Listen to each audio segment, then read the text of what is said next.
Okay, according to the magic lights, we are live, and Yay. I'm speaking with my good friend who ran away to Queensland. Eva, how are you? Hello, I'm good. It's really great to see you. Oh my gosh, I miss you. Yay. Okay, I'm going to do take two. Something I was worried about actually happened. Okay, now, even though, see, this is live, but from the point of view, this is going to be a podcast for the audio, and I'm going to re-edit that bit. There was a little technical glitch, but we're fine. I'm going to go with, okay, in 5, 4, 3.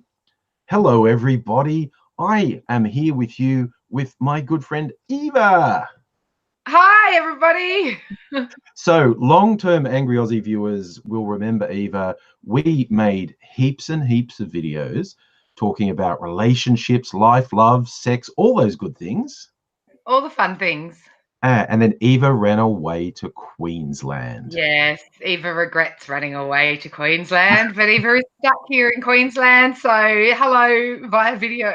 But it took us way too long to just twig, oh, we have internet technology. I We can know. still do stuff.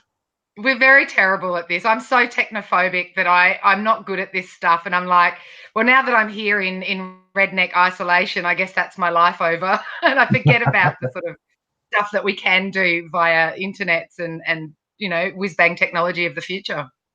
Yeah, so we thought we'd get together again because we missed doing it.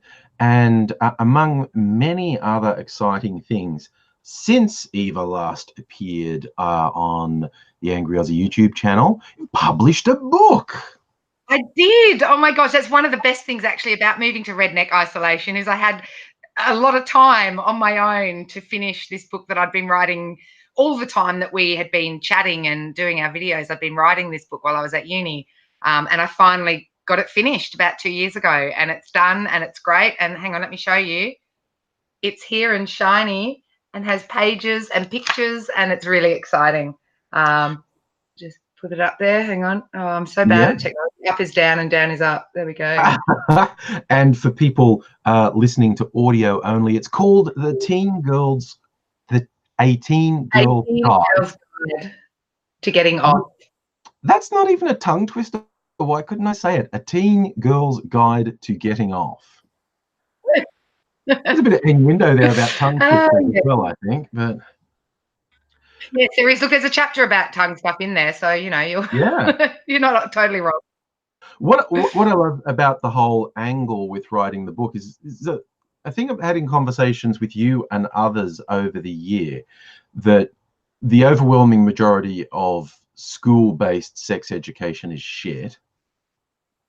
Yeah. Yeah, it is. Like, you get these little pockets of these fantastic teachers that are sort of defying the curriculum or defying the community kind of outcry and do some fantastic things. But it's very rare, and that's mainly in places like Victoria, where you do have rather progressive government, and most of the school programs are sort of set up for inclusion and things like that. Whereas up here in Queensland, we don't even have a standardised curriculum for sex education in Queensland. So if you don't want to teach it, you don't have to teach it. And a lot of people don't really want to teach it, or it's sort of pushed aside to a science class for biology, or maybe a sort of, your care classes in a little bit to do with, STIs, or just say no, or, condom education. But really, there's a real huge lack.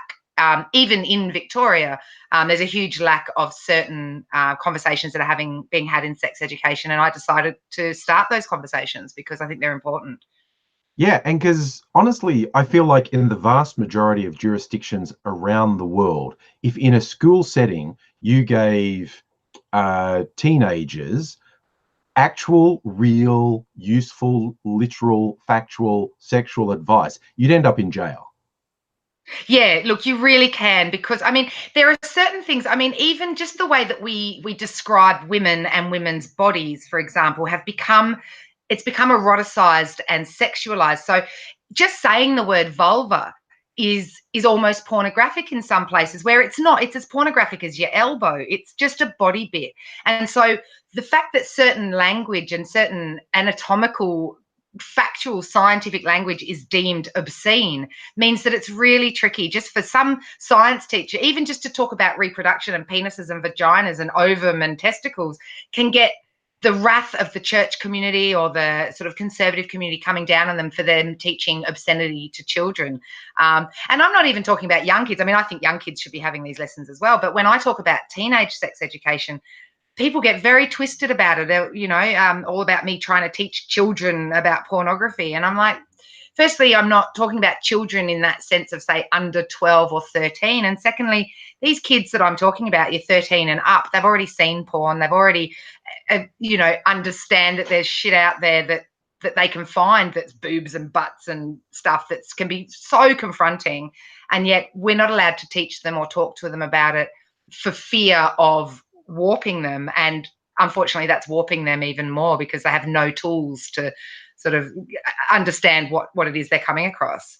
It's really tricky. It's really tricky. And so a lot of schools have their out of hours programs or opt-in sex education classes, which I think are great. And a lot of those have outside sex education companies that come in and teach. But the problem I find with that is with opt-in stuff, the kids that are going to get that permission from their parents are probably the kids that probably don't necessarily need that education because their parents are open-minded enough to kind of understand it's needed. So they're probably getting quite good information at home, or their parents are sourcing good information for them anyway. And the kids that really need it, they're not going to be allowed to sort of have that information given to them. So that's why I believe it needs to be part of that actual school curriculum, so that, just like we don't all want to learn trigonometry, but we bloody have to. Same with sex education. It's just it should be standard. Yeah, and that a prudery, for want of a better word, people saying don't say sex words to kids. You think the kids aren't getting that, like, constantly? Yeah, they already are. I mean, I get letters from teenagers from around sort of the age of, I haven't had much stuff from under 12 or 13, although I get parents messaging me of kids that age.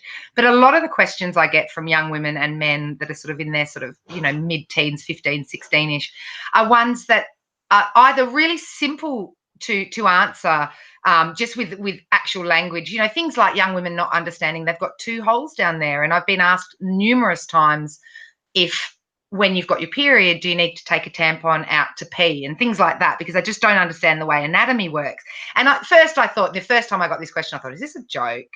Surely. But I've had so many of that similar event that I think, no, it's actually a lack of education from even just, you talk about with babies, with nappies, just saying, I'm going to wipe your vulva now is such a easy way to introduce anatomical language that's normal into a routine and into a language, so that by the time they're 15 or 16 and you're learning about sex, just saying the word vulva isn't going to explode the class into titters and have them ignoring the rest of it, because they've already understand that language and the information moves on as they get older. And yeah, the lack of knowledge from young men and women about bodies and what bodies are capable of in all senses, apart from reproduction, it's depressing, and it makes me angry as well, because I see so many young kids getting out there, getting hurt in so many different ways, whether it's physically, emotionally, and a mixture of the two, where they're not getting the information to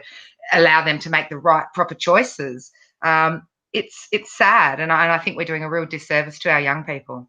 And I love that your book title is really simple and direct, and to some people incredibly confrontational. Oh, it is. Look, I haven't had too much real bad stuff. I had this one, it was actually a comment on an article that I write for in the stuff that I write for more adults on the Adult Matchmaker blog, but I used the term getting off in that. And this one woman got so angry at me that women don't get off and women don't have rocks to get off. And I'd said something about getting your rocks off. And I was like, what do you mean? We all have rocks to get off. And, the comments under hers were mostly quite positive, with people sort of going, I'm a woman and I get off all the time, but it's this weird kind of, we don't allow the same sexual language we allow to give to boys to young women. We don't like talking about horny and getting off and wanking and all that sort of stuff, whereas boys are given a slightly bit more permission to have that kind of conversation. And so that's what I wanted to change, was that there's no difference in boys and girls and everything in between in that sexuality side. we're all creatures of pleasure, and we're all have the ability to, if we want to create that pleasure and find that pleasure within ourselves and with other people. And the lessons should be equal. And so I'm trying to level that playing field, to let young women know that, you know, their sexual pleasure is just as important as the pleasure of their partner. And so much of the time they're not given that permission and that lesson. Yeah, which is great. Look, and as this is a slight technical note, I guess, about us recording this, it is going live on YouTube. And normally when I do live streams on YouTube, I interact extensively with people in the chat. We're not so much doing this because Eva can't actually see the chat. Yeah. But I did talk with Eva about this before we started, and I said, if anyone makes any particularly pertinent comments or asks good questions, I will throw them into the mix. So the people who are regularly on the live stream, don't feel hurt and heartbroken that I'm not addressing everything you put in chat.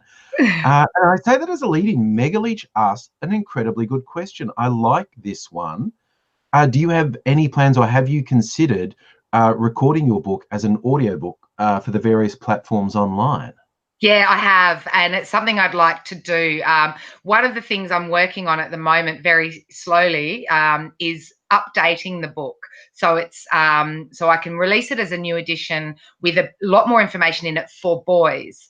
Because a lot of people have asked me, are you going to write a book for boys? You know, and I felt a little bit odd about doing that, partly because a lot of the book itself is from personal lived experience and the experience of being a teenage girl and growing into a woman and all that sort of stuff.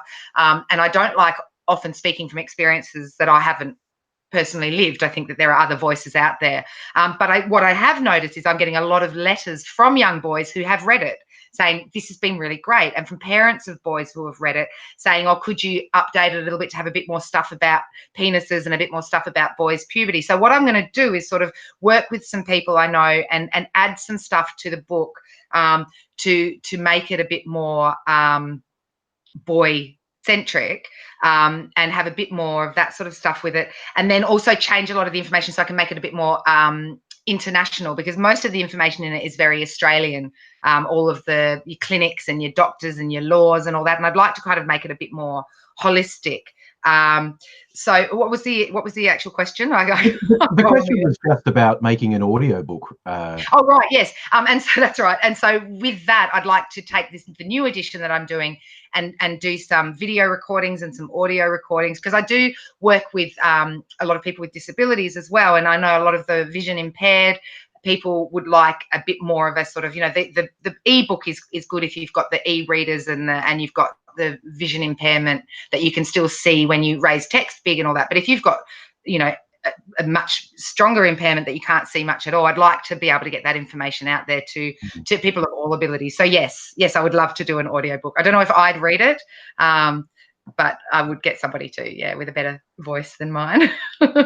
Well, I think you'll find a lot of people liking your voice around the world. But I was thinking that essentially, like, well, when a book about sex and sexuality, and particularly aimed at the current edition aimed at teen girls, striking a balance between I'm going to sound clinical, I'm going to sound friendly, sound a little bit sexy when I I think generally that would be fun. I think I found the balance in the writing, you know, because I write very similar to how I speak. So there's a lot of fuck and there's a lot of shit and there's a lot of slang Aussie isms through it, because I'm a bit ochre and a bit bogan, and I don't feel like I would be as what's the word, as believable as me writing in a different kind of style. People who know me and who know my style can pick up words, articles that I've written that don't have my name on it. They'll send it to me, go, did you write this? This sounds like you. So I wanted to have that voice of kind of a bit like the cool older cousin at the sleepover that tells you all the stuff that your mum's not going to tell you, you know, like I don't want to come off as a know-it-all, and I don't want to come off as, you know, the embarrassing mother, which I tell you, my daughter really doesn't want to read my book. I'm the embarrassing mother. She's like, no, don't need to know, Mum. But, you know, I think, and that's something that I get a lot of the positive feedback about, is the language in it, is the fact that it's really accessible to both parents and teenagers. And I've had some really great feedback things on Twitter that people have said, oh, it's not too cringy, and oh, I don't feel embarrassed reading this. And to me, from a 15-year-old, to have something that's written by an adult to you that's not too cringy about sex, I think that's the highest praise I could really get from young people. So yeah, I try and keep the language quite, you know, look, I thought I was cool until I started talking to young people. I'm not as cool or as hip as I thought I actually was. So there's probably a lot of 90s slang in there that I think is really gnarly and rad, and the kids just look at it and go, yeah, nah. But you know, I've had some good some good responses to the way it's written. You just remind me a little while ago, a Netflix series came out that was basically a teen boy whose mum's a sex advice writer, and how cringe he finds it. And you were posting how your daughter's like, I'm not watching that show. That's just my life. Yeah. Yeah, that's right. It's a little bit like in that sex education show with Gillian Anderson, and she's you know, and her son sort of takes her advice and then takes it off to his school and becomes the school. And I'm like, why don't you do that to my girl? And she's like, nah. She's not like me at all. She's very insular and quite sort of quiet and doesn't want to be the center of attention. So I don't think any of her, you know, apart from her immediate friends, I don't think most of her group or her school know much about me, except for the crazy mum with blue hair that comes in every so often to pick her up, I think.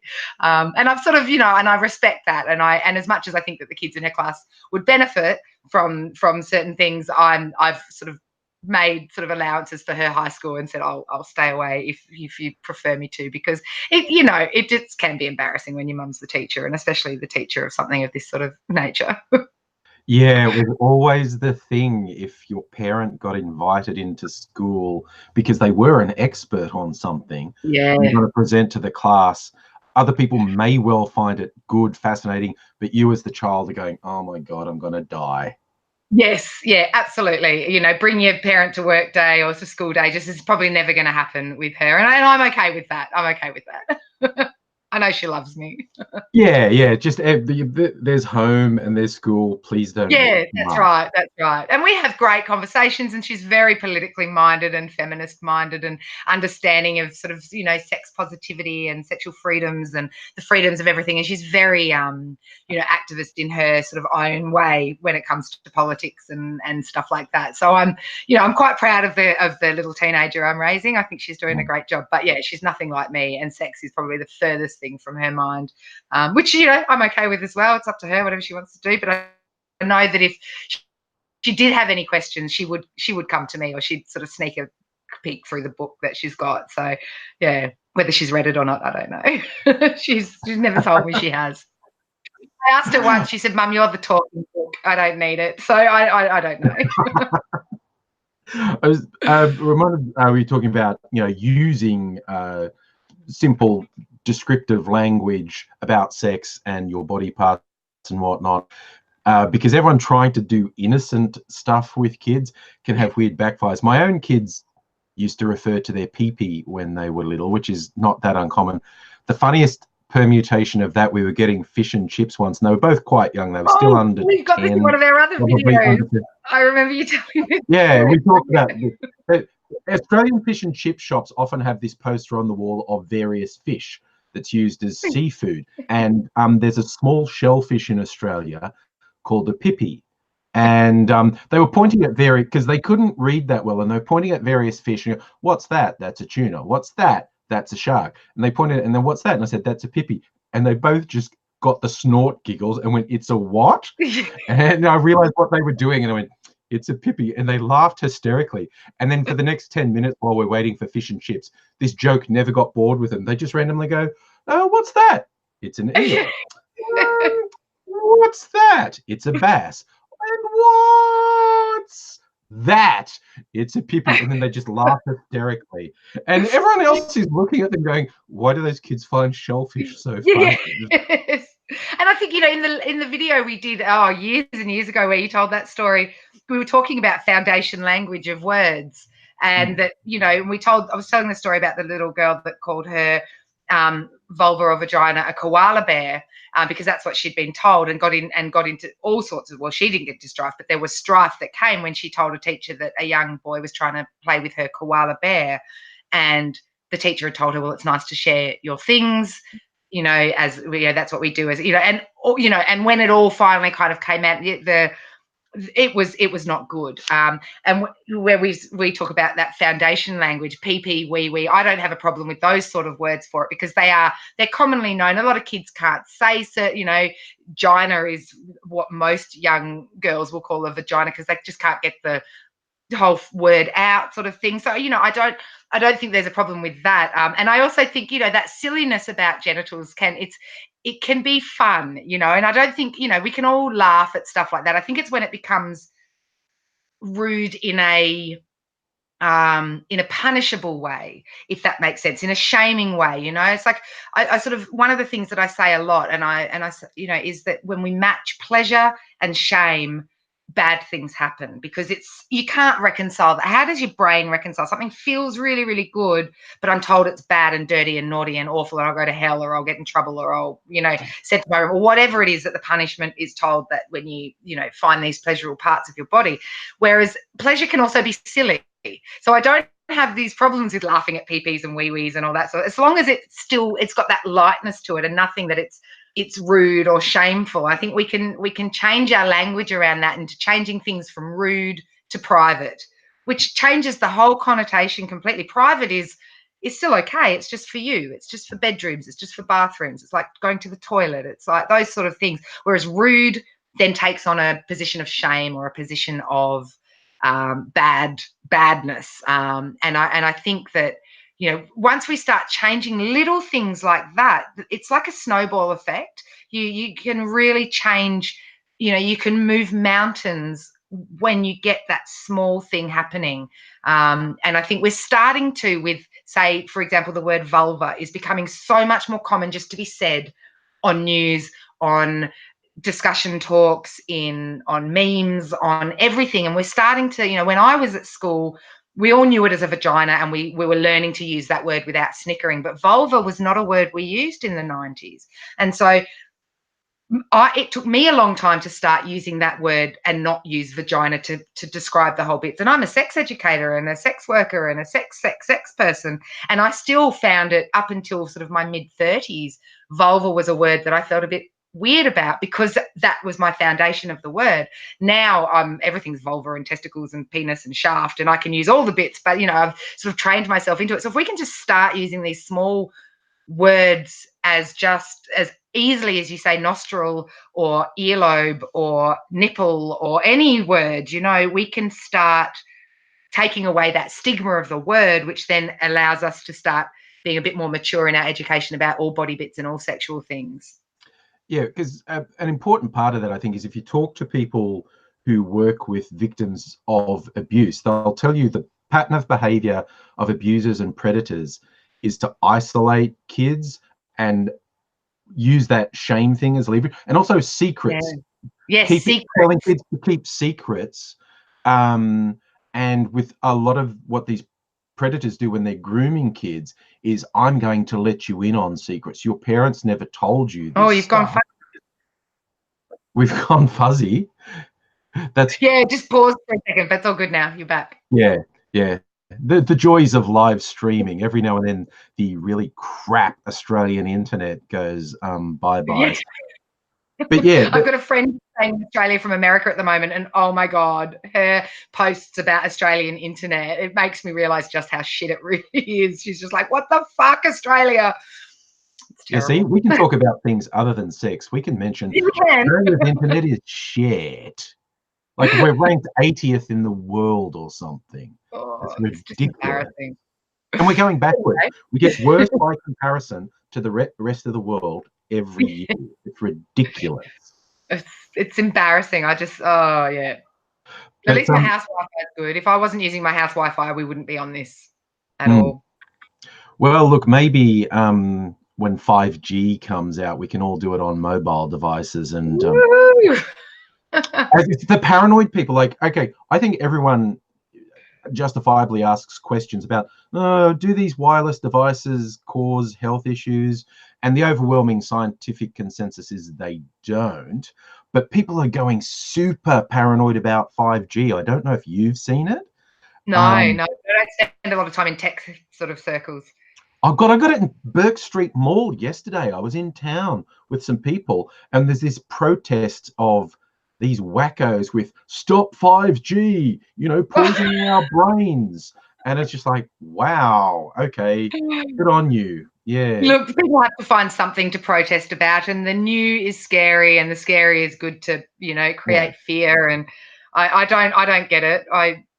You know, and in some ways I'm like, you know what, I smoke, and I know how bad cigarettes are. So, and I still do that. So I'd probably, even if it was, you know, it's going to turn your ear into a green mutant, I'd be like, well, you know, match my hair. Yeah. So I don't have a lot of that sort of fear of, you know, I have a healthy respect for it, but at the same time, I'm a complete hedonist, and I believe in pleasure first. And if it kills me, well, you know, I'll go out with a smile on my face. So don't do this at home, kids. I'm just imagining, like, you know, the introduction of well, you know, that sex toy that's on the end of the chainsaw looks a bit overpowered, but if anything goes wrong, I'll go out with a smile on my face. You know, within reasons. I'm pretty, actually, with sex toys, I take great because I've read too many horror stories about dangerous sex toy materials and people getting their bits, you know, mangled and ruined in certain devices. And I'm quite a I'm quite militant when it comes to sex toys, actually. Everything else, I'm like, take the drugs, smoke the weed, do the whatever, but no, only use silicone and only use certain brands. And I'm quite, but I think your bits are really, really important, and if you break them, you're in a world of hurt. And that's another good topic to talk about, actually, because that's something you have written about a lot, the relative quality of different sex toys. Because, and this is, I think, another communication and don't get sucked into the shame idea thing, because in so many circles, the idea of openly acknowledging the use of sex toys is a bad thing, leads to people being at much higher risk of using products that they seriously shouldn't use. And you know, though, it's really interesting is that shame swaps male and female depending on whether you're using a device. It's really interesting. So women and girls are often more accepted if they masturbate with a toy. Vibrators, conversations about vibrators and bullets and all that sort of stuff are a lot more open than just girls talking about wanking with their hands. Whereas with boys and men and that sort of thing, it's all, if you have to use a device, you're not a man enough, and we don't fleshlight, well, I use my hand, I've got a pussy, I've got a rah, rah, rah, you know, all this sort of, it's sort of this odd swap over, I find, in conversations about sex toy use, is that, it seems to be far more accepting or far more less you know, shameful for women to use sex toys than it is for men. But overall masturbation, it's better, you know, there's more shame put on women than men. It's weird, because I do write a lot about sex toys, and I'm working in adult shops as well, noticing the difference in how men ask for sex toys and how women do. And men often come in with excuses. Oh, it's not that I really need it. It's not that I just, you know, I We're having the occasional dropout with the want to try cocking, but I don't need to. Difference there, and that's one thing I find. It's similar to porn, where women are paid more and given a lot more sort of, you know, respect and all that sort of stuff in porn circles than men are. You know, it's one little thing in sex that's shifted, which is interesting to me. I think there's no shame in using a sex toy, no matter your gender or the bits that you're using it with. But yeah, it's definitely something I've noticed over the sort of 20 years I've been in and out of shops. Yeah, absolutely. And it is interesting when you go like, okay, we look at society and 99% of things favor men and are validated if men do them and invalidated if it's something.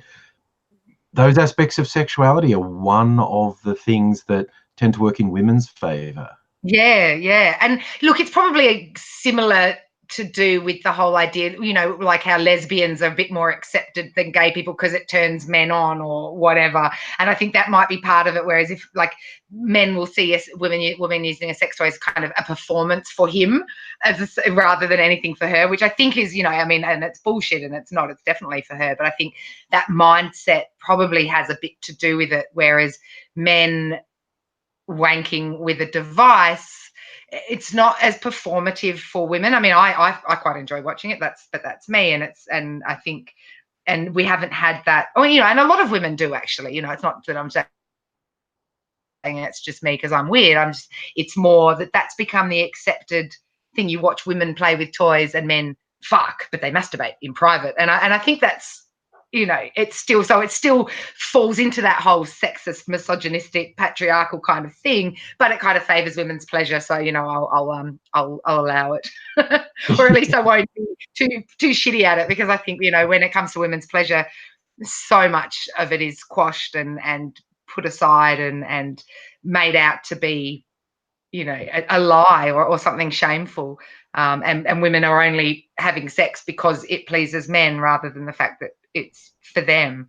That's, you know, going back circle to the book, that's partly what my whole shtick in the book is about, is that sex is not something that is done to you as a girl or a woman. Sex is something you are a part of. And so changing that language and changing the understanding of pleasure and what sex is supposed to feel like for you, it's a mutual experience, but so much of this time we look at men's pleasure and men's orgasms and men's ejaculation being the end of sex. And I disagree with that. I think that, you know, it's a satisfaction for both parties, and we need to give that permission back to young women and that knowledge back to young women that it is and it's possible, and that it's, you know, that you're full of pleasure receptacles and enjoyment and all this great stuff, and until you learn how to find that and explore it and experience it, you're never going to have great sex with a partner, because you're never going to understand what your body is capable of itself. Yeah, and on one level, I find it wild we're still having this conversation. I mean, you know, the Kama Sutra was written however many 100 years ago. Some hippie wrote The Joy of Sex in the 70s. Like 2 AD or 2 BC or something. I was just writing about it the other day. The number 2 came into it. So it's ancient. It is so old. And it's, focus is on both pleasure of both or all participants of the encounter. And yet some people still regard it as a radical thing. You've written a book that's specifically about understanding the pleasure side of sex. And as you say, it's something you do, not something that's done to you. And for a lot of people, that's still a radical thing to say. Yeah, it is. And it's like, you know, the main arguments that I've had, and there haven't been many, and I haven't had a single bad review, which is good. It might just be that nobody's reading it. That's bad. But I think mainly I did a thing on SBS a while ago, actually, on the feed, and we're talking to young people about pornography. And I got this Christian website wrote an article about it, about how this awful, crazy woman was trying to show children pornography and give young people vibrators. And that was, you know, going back to earlier when I was saying how people misuse the word children when I'm talking about sex and porn. They very much made it out to sound like I was trying to show gaping anal porn to 6-year-olds or something like that, which I'm really not. I don't even think you need to necessarily show pornography to be able to teach about it. And I say that very specifically, but they kind of brushed over a lot of that stuff. And they all basically reckon that I'm just going to turn girls into sluts. And I'm like, well, A, no, because I don't believe that sluts, A, is a bad thing, and that it's, you know, but B, they're already out there doing everything that you're telling me I'm going to be sending them out there to do. They're already out there having sex, having oral sex, experimenting with, you know, threesomes and all sorts of stuff, because these are the messages they're getting from their Tumblr blogs and from their Pornhubs and from all of this stuff that they see without any other proper sex education to go with it. And I'm like, you know, I'm not trying to encourage them to do anything other than be safe in the things they're already doing, and to enjoy themselves in the things they're already doing, because you're not going to stop young people having sex the same way you're never going to stop women having abortions, and you're never going to stop these things from happening. All you will do with banning these things is stop the safe practices of them. And so people will die, people will get sick, people will be assaulted and not understand where they're, you know, and people will assault. You know, this is a conversation I have a lot of the time with young men and people, parents of young men, is that a lot of these guys, especially, you know, we've talked about this as well. We're coming into the Me Too, all this sort of stuff, is young men are not getting the lessons that they need to get in order to be able to understand what informed consent is. you know. So we're teaching all these young women stuff, and this is another reason I want to add stuff for boys into the book, is that, you know, I talk to my daughter about the lessons they get, and they get these great lessons on empowerment and Photoshop and the difference between reality and unreality and beauty and all this sort of stuff. And I said to her, that's great. What are the boys doing? And she said, oh, I think they go to the library for that period. And I'm like, well, hang on. You can't teach one half of a lesson, you know. We can teach women and girls empowerment and all that as much as we want. But if we're not also teaching the respect lesson to young men, then it's not going to go anywhere, and we're still going to get into all these problems. So young men who are not really quite understanding what consent is, and they are with a young woman and they're like, oh, let's do this. And she's like, oh, and he's like, no, come on, let's do it. And she's, oh, okay. Not realizing that that's actually coercion, and that's actually not informed consent. But they think they've got it because they got a kind of yes, and they were told, wait for a yes. They haven't actually been told to look at the signs for what a no actually is. They think to themselves, no means no, which is a great lesson, but we need to be teaching only yes means yes, and enthusiastic yeses, not a coerced yes, not a uninformed, oh, maybe, I don't know, and not realizing that if you stop, you know, a lot of people are like, well, what if she actually meant yes and I stop? Well, good on you, because A, she'll probably go, no, keep going, I didn't mean stop. And B, it shows how trustworthy and wonderfully in tune you are to consent. So stopping, the worst thing that might happen if you stop an activity is you don't get to finish the activity. That's the worst thing that will happen. There are some really bad things that will happen if you don't stop an activity that you should have probably stopped. You know, things like, you know, on the grand scale, you could be accused of assault, or a bunch of other things that come down to it, you know, in all of the other sort of stuff that can happen when sex goes wrong. And so these lessons in informed, enthusiastic consent, people get really offended when I say that as well. I've written so many articles about informed consent where men get very cross that I'm telling them that they can't have sex anymore. And I don't get that, because I'm not telling you, why would you want to have sex with someone who doesn't necessarily want to have sex with you? What if it's just about getting your end wet and getting off? Go have a wank, go buy a fleshlight, go and do something like that, because there is a whole other person involved in your decision making when it comes to sex. It's not just about your rocks and just about your pleasure. And so this idea that I'm kind of withholding their grand, you know, orgasm because I've told them to wait for somebody to say enthusiastically yes, I think you guys shouldn't be having sex in the first place, and go and buy yourself a wanking device, because you won't be able to upset that as long as you wash it. Yeah, well, that's the look, sorry, you just reminded me of one of my favorite jokes. You get these really quite disturbing chaps on the internet, varieties of incels, whatever, who are convinced sex robots will make women superfluous, and you're going to have to clean the sex robots, guys, and your daddy figure Jordan Peterson's going to have to get a bit more explicit than tidy up your bedroom. It's like no, you're going to have to do some serious cleaning on your fuckbot. Oh, can you imagine the inside of those dolls? There would be entire ecosystems evolving in there. Like, when they talk about how sex robots are going to rise up and kill us all, I reckon it'll be more the whatever's evolving inside that turns into this alien-esque kind of, This idea that sex toys will make sex obsolete. I mean, this is the argument you get a lot from men who don't like their girlfriends playing with vibrators or dildos or whatever. Oh, it's replacing me. And it's like, I feel sorry for them to have that kind of insecurity, that they think a little lump of plastic is going to overtake everything else they can bring to the relationship. To me, I'm like, if the only part of the only thing you're bringing to a relationship is your penis, then that's a shit relationship, and she's better off with a vibrator. Like, I don't understand these men that really seem to think that all that they are worth in a relationship, and that's bad for them as well, because they're worth so much more in a relationship. This is not just saying, oh, men are shit because they think this. I think men are getting really bad lessons a lot of the way about sex and relationships and what their role as the partner in a relationship is. You know, it's like, it's a partnership, and sex is only one small part of that, and it's mutual, and it should always be mutual. And if you think that you're losing out on sex for whatever reason, then look within yourself as to why that might be, rather than at anything that somebody else is doing. That's my advice for the day. And that, I think you hit on a really good point there, in the degree to which men lose out in these ridiculous, outdated, conservative, patriarchal ideas. Yeah, they really do.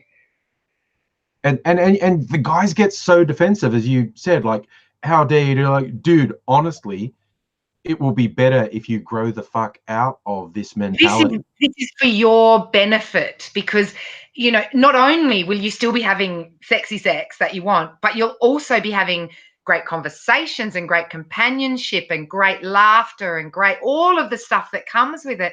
Honestly, sex is such a, you know, and sex as well being the only way to have sex is put a penis inside a vagina and then that's it. You know, we need to be teaching sex of all types and all capacities and all genitals and all things, and sex without genitals as well, because kissing and touching and stroking and all these things that we can do that have very little to do with a penis or a vagina in any sense.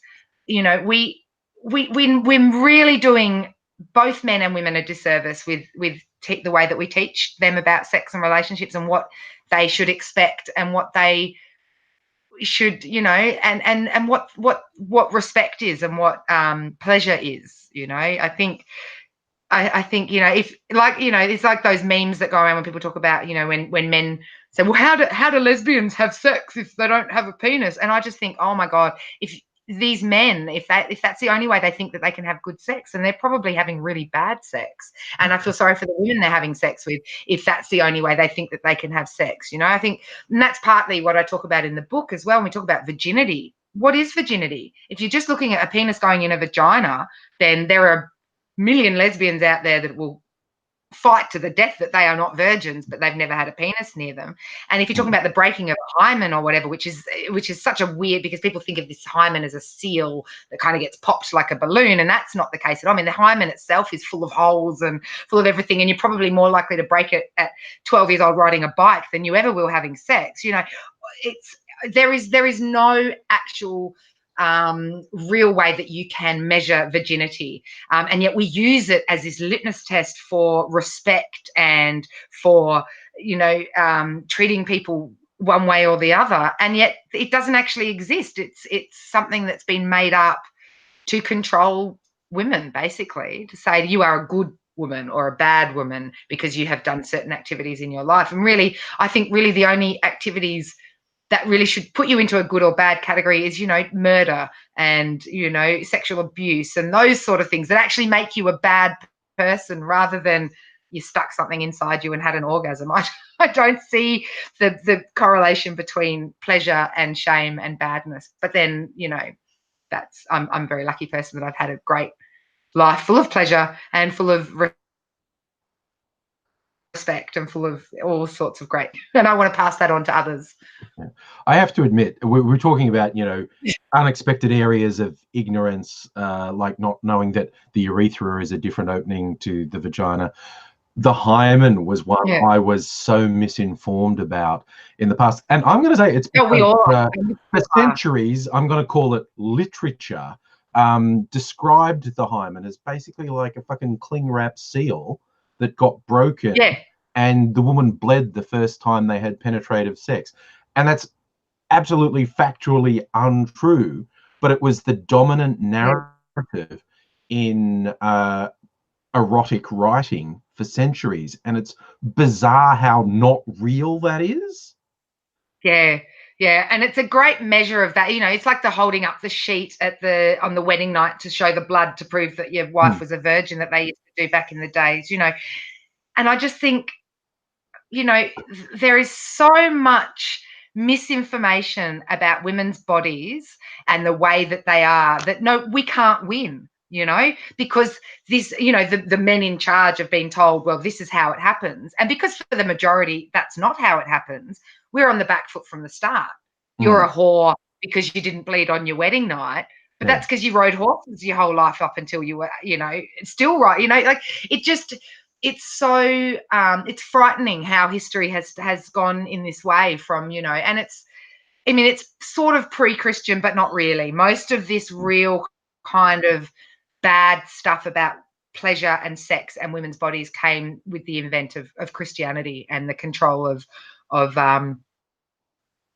women in that sort of sense. Because in times previous to that, in the Roman times and ancient Sumerian times, even the Vikings, you know, they had these really interesting relationships between men and women, and they look at the differences, because there are differences, but not necessarily the differences that we look at nowadays. You know, like in the Vikings, the women kind of had control of all the money, and they had control of all the sex. If they didn't get enough sex from your husband, you know, you could divorce him. It was a different sort of things like that. You know, there were all sorts of different way, and whether or not they were right or wrong, the equality of power, and I guess community power that came from both men and women really was strong in different ways. So in your pagan religions, women knew the herbs and the writings, and they knew the healings and the way to, and the birthing and the life and all that.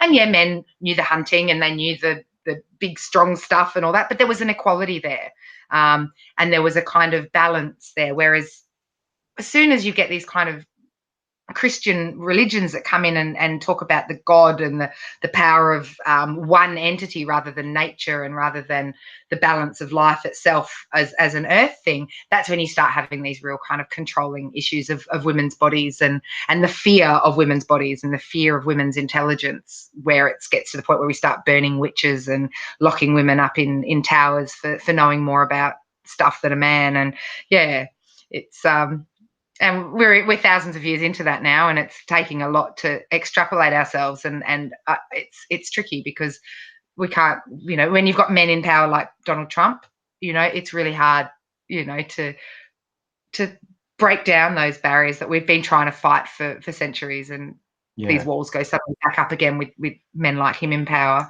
And it's scary. Same with Scott Morrison here. You know, we all need a Jacinda and a Justin, I think, in our lives. And one day, hopefully, some of us will get it.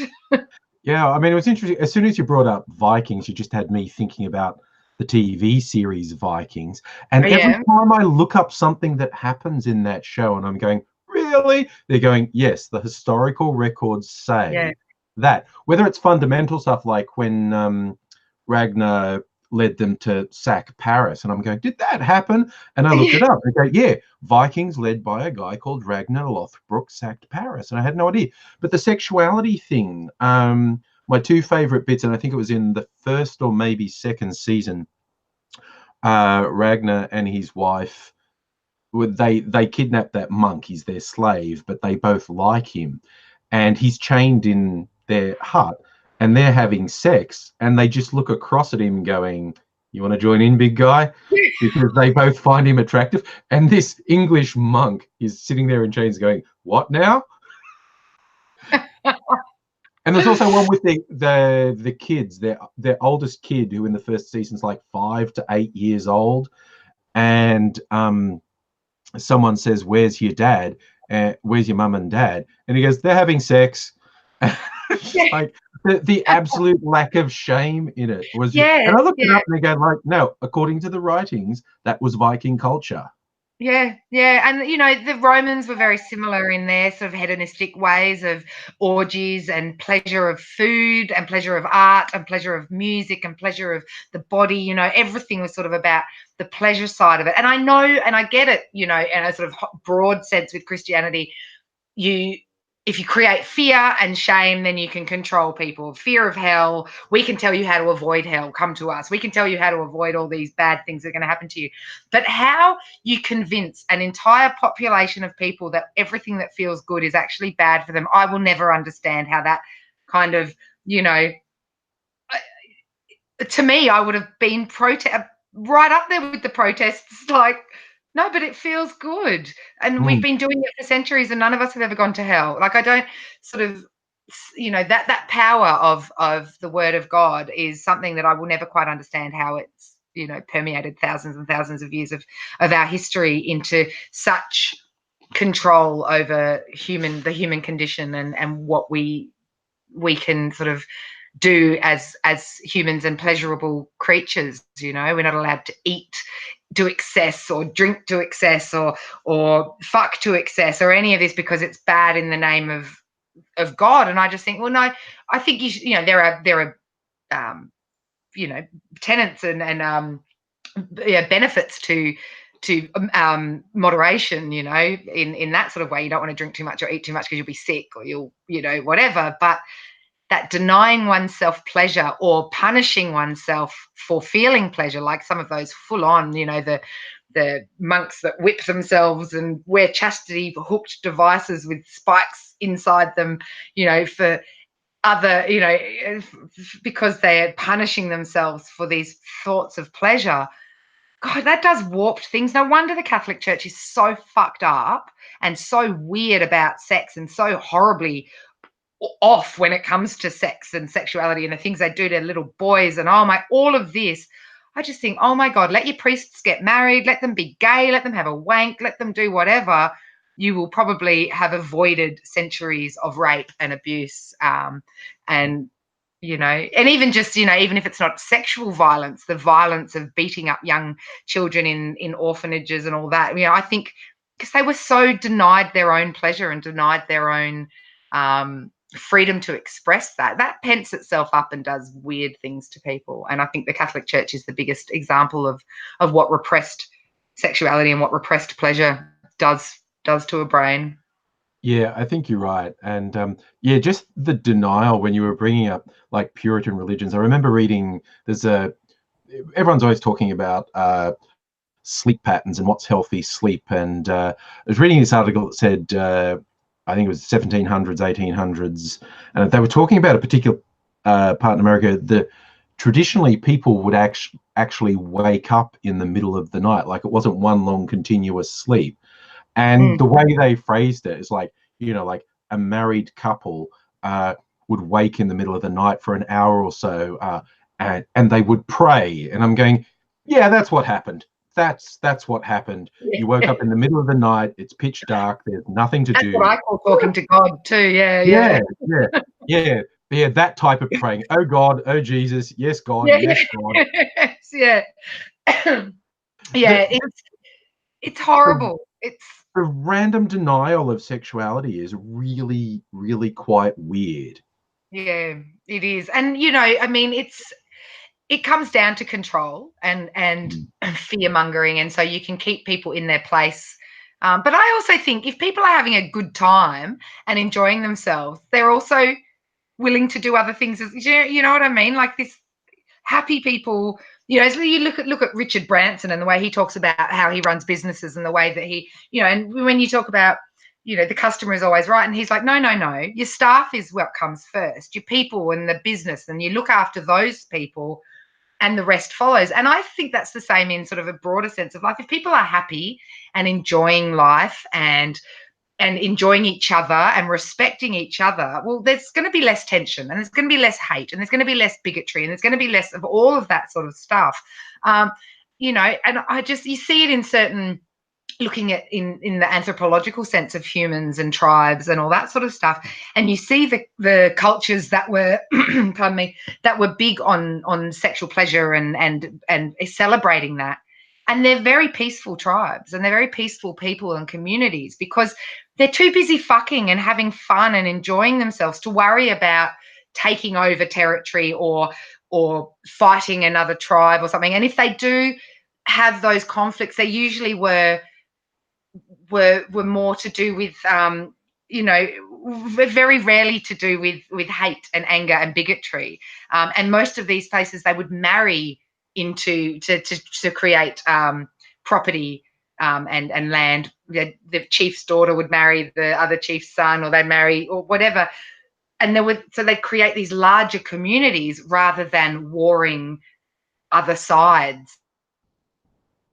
And then that makes you stronger as a community or an island or a nation as well. And I don't know, I think we just need to fuck more and eat more and drink more and enjoy ourselves more, and let go of shame, of all of these things, because we are ultimately, I keep saying, but we are ultimately creatures of of pleasure and indulgence. And while I do believe in moderation of these things, that's what drives us as humans. Not destruction, not hatred, not controlling. And yet the powers that are in charge take their pleasure from controlling other people, and we have to live by their words of pleasure rather than our own kind of smaller bits of it, which is, you know, orgasms and chocolate. Yeah, I mean, that's even that's in 1984. The reason the party repressed sexuality and women were indoctrinated that the only time you have sex is out of duty to the party. And because I say, because after really good sex, you don't give a fuck about anything. And that's not the population the party wants in 1984. They want paranoid, repressed, always fearful population. And if they're happy, you know, if you look at it on another scale, you know, and I'm going to kind of almost disagree with myself here. If you look at Brave New World, which is very similar kind of story, but on another side, they keep their population, well, for the most part, the alphas and the betas anyway, are drugged up and sexed up and loved up. They're completely infertile, so there's no worry about reproduction or babies getting in the way. Their babies are all made in labs and all that stuff. But the soma, the drug that they all take, which is pretty much MDMA from what I can see of MDMA and what I've read of soma in Brave New World, they keep the control, I guess, by keeping the people almost happy. So it's a slightly different way, you know. Even the gammas are happy being gammas. Because that's what they've been conditioned to be happy in. I'm happy being a worker, I'm happy being this, and they've got that kind of sense of contentment and pleasure within their own sort of social groups, but they're pretty much always fucked on drugs or having sex, which is why when John Savage comes into the town, and he's come from a place where, you know, the pleasure and the thing is not, I guess, chemically induced and everything. He can't understand why they're all stoned all the time and why they just want to live in these days of all this and you know, and in the end, you know, he ends up, you know, leaving the world because he can't handle it. But there is that idea of, you know, that control of masses, you know, whether or not you're keeping them stupid or you're keeping them frightened. You know, because, and I think the difference or the similarity in that is the control, is the fact that it's sanctioned by it's created and forced by the government rather than you're given your own choice to indulge if you want or not. Because isn't it in Brave New World, the guy, he can't quite understand why she's always wanting to take the soma and go to the feelies and all that. He'd rather have a conversation and rather be, you know, I guess, in the moment rather than out of the moment. But yeah, control of the masses to keep them in line with what the government wants them to do is a big thing. Yeah, 1984 is controlled by repression, and Brave New World is controlled with distraction. A fake happiness and a fake fulfillment to keep the population placated. Yeah. It's so, you know, I mean, I read those books when I was 15, and like you say, we can take stuff out of that in our daily life, and they were supposed to be warnings, you know, they were supposed to be kind of, they weren't instruction manuals. They were, hey, this could happen if we go in this way. And just, you look at Trump with his fake news and his, you know, the censoring of certain news stories that come out of the world and all that sort of stuff in our own country, even in Australia, and the censoring of the stuff that's happening on Manus and Nauru with all the refugees out there that are sick and dying and being tortured, and we don't hear a word about it, about the major stuff. We only get the small sort of amount of it. This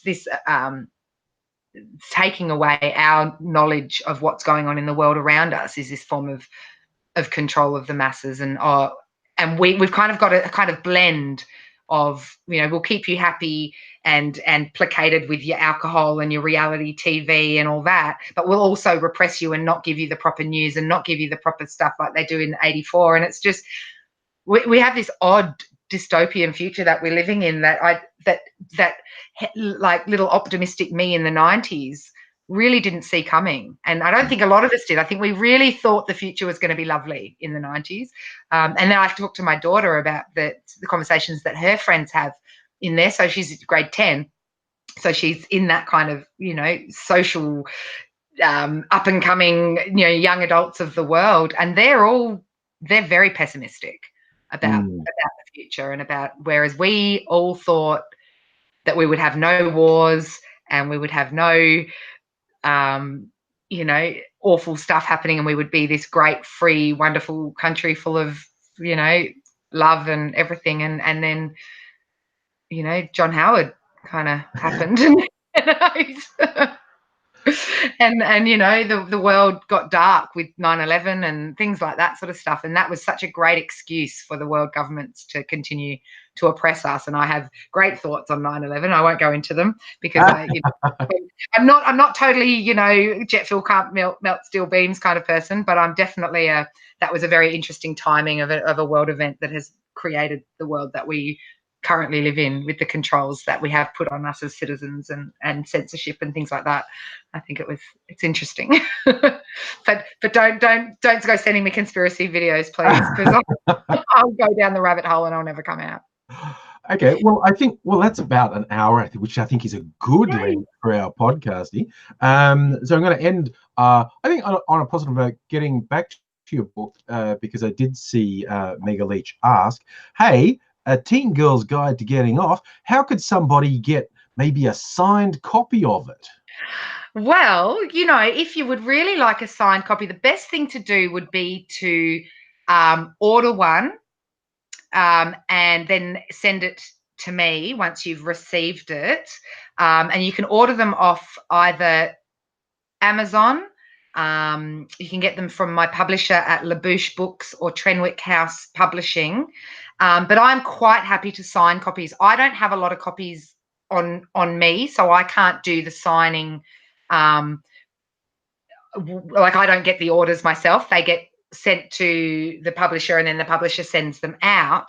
But I'm wondering, I might see if I can talk to the publisher about maybe me getting a bunch of signed copies, that we could put a caveat on the, you know, a discount code or whatever, right, signed or something, and we can work out a way to get a signed copy to people, because I do get asked that a lot. And the way that we've been doing it so far is that people buy a copy and then email me. I send them my postal address, and then they send it to me. I sign it and then send it back. It is a bit of a process, but it's a good way to get it. Or hopefully I'll be doing some more book readings and signings once the new edition hopefully comes out, once I get off my ass and finish it. And then you could always come along to one of those and I'd sign it as well. Yeah, so in terms of possibly coordinating that, you have a public page on Facebook as well? I do, yes. So there's two different ones. There's the actual book page, which is just a teen girl's guide to getting off. And that's the one that's most active. And then there's my author page, which is Eva Sless, but I don't use that one as much because most of the stuff I do, I just put on teen girls. Okay. So just, if you want to try and coordinate. So if you were to contact if you want to coordinate, I'll get on the publisher this week and we'll work something out. Yeah, cool. Sorry? So just telling people, if they want to coordinate with you, go to Facebook, look up Teen Girls Guide to Getting Off. And look, I feel like we had exceptional fun chatting today, and we're going to do it again, yeah? Yeah, let's make this a regular thing, because I miss it, and I miss you, and I miss all of you guys listening and watching. And I still get the comments that you guys put on some of the videos that I've put on my YouTube, and I look through Andrew's feed quite a lot and see the stuff, and I'm like, oh, people still remember me, and that's really nice. So yeah, I'd love to do this more. Let's do it. Okay, so you will be hearing us again, and I hope you've enjoyed seeing or hearing us now, whichever medium you're enjoying this through. But for now, we'll say goodbye to all you wonderful people. Bye. Yeah, thank you for listening, and we'll see you next time.